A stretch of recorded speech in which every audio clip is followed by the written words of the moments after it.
Hello everybody, it's your daily report with Angry Tim. I haven't been around for a while. I was in YouTube prison getting my videos edited and deleting things considered controversial according to YouTube.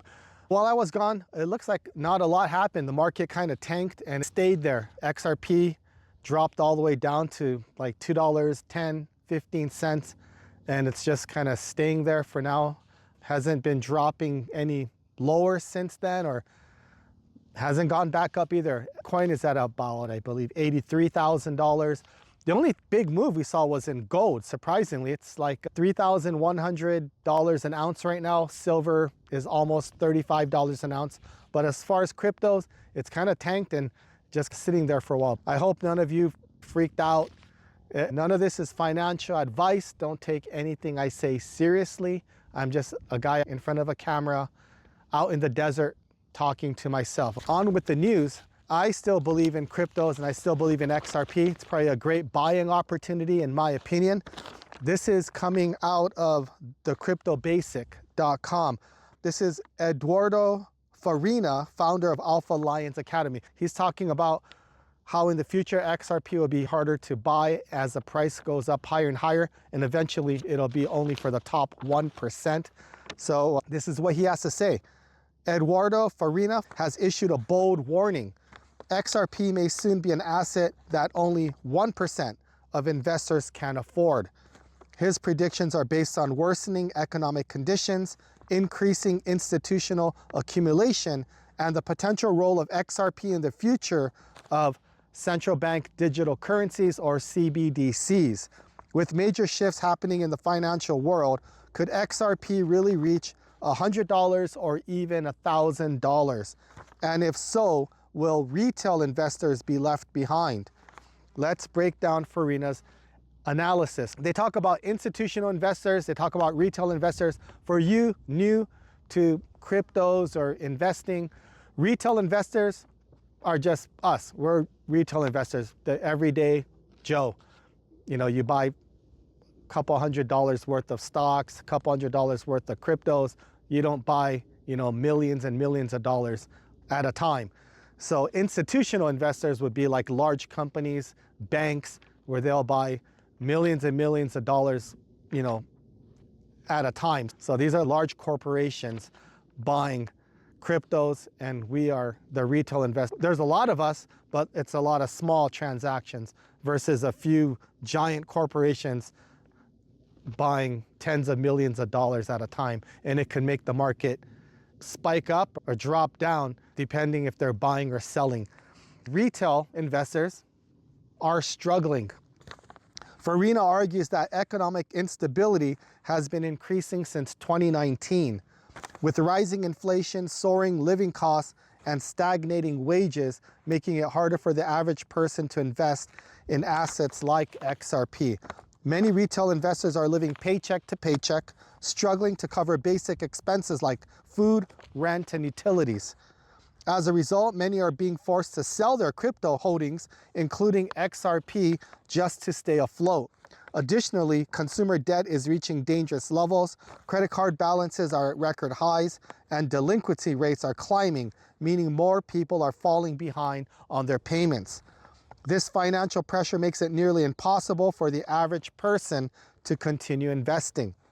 According to Farina, this situation is pricing out retail investors, leaving only institutional players to dominate the XRP market. Since 2019, the economy's been tanking, inflation's been skyrocketing. The average person doesn't have disposable cash to, buy XRP, buy Bitcoin, buy gold, buy silver, buy stocks.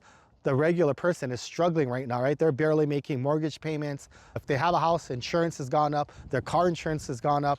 The cost of living has gone up everywhere, grocery shopping, everything. So they don't have much money to start investing in XRP or other things. That leaves only institutional investors able to buy XRP or Bitcoin right now. They have all the money, while all of us, the regular folks, are priced out of the market. Sadly, institutions are loading up on XRP. As everyday investors struggle, big financial institutions are taking full advantage of the situation. These powerful players are quietly accumulating XRP, betting on its long-term value and its potential role in the future financial system. He also points to order book trends, stating that the current order volume is 5 times lower. This suggests that retail investors are dropping out of the market while institutions are increasing their positions. If this trend continues, the supply and demand dynamics of XRP could change dramatically, potentially leading to higher prices with lower liquidity on the retail side. In other words, as fewer people hold XRP, the value of remaining coins could surge. The role of CBDCs and XRP's adoption. This suggests that retail investors are dropping out of the market. Wow, that was a huge gust of wind. One of the most critical factors in Farina's prediction is the rise of CBDCs. Governments and financial institutions around the world are exploring digital currencies to modernize their monetary systems, and XRP could play a crucial role in this transition. Farina highlights Europe's plan to roll out a digital euro in 2025. He believes that the XRP ledger could serve as a major infrastructure provider for this new currency, making XRP an integral part of the global financial system. There is already evidence of XRP's involvement in CBDC testing. Montenegro has successfully tested the XRP ledger for digital currency transactions, suggesting that more countries could follow suit. Farina draws comparisons to Stellar, which saw a significant price surge after Ukraine announced its plans to build a CBDC on Stellar's blockchain. If XRP becomes a key player in the digital euro or other government-backed digital currencies, its price could see a similar or even greater rise. So the big question, will XRP reach $100 or even $1,000? This is according to Farina. He speculates that as institutions accumulate XRP and retail investors are priced out, the asset's price could skyrocket to $100, $500, or even $1,000. He believes that by the time XRP reaches those levels, most people will no longer be able to afford it. Those who hold on to their XRP today could be in for extraordinary gains. Farina also warns that the number of retail holders will shrink drastically, leaving only a small percentage of investors, possibly just 1%, who still own XRP when its value reaches these heights. Let me know what you think in the comments below. I think what he says makes a lot of sense, especially right now.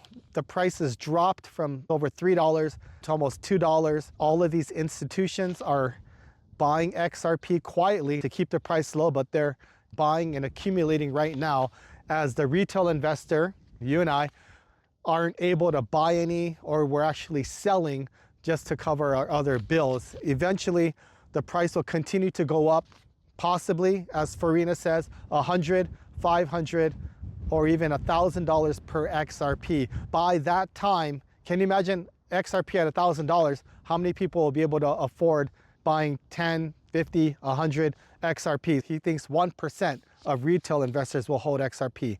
A lot of people will have already sold their XRP before it reaches those numbers. Let me know what you think in the comments. I'm still bullish for XRP. None of this is financial advice. I am a guy in the desert talking into his camera, so don't listen to anything I say. Do your own research. This is just fun and games. YouTube. I'll have more videos for you soon. Your friend, Angry Tim.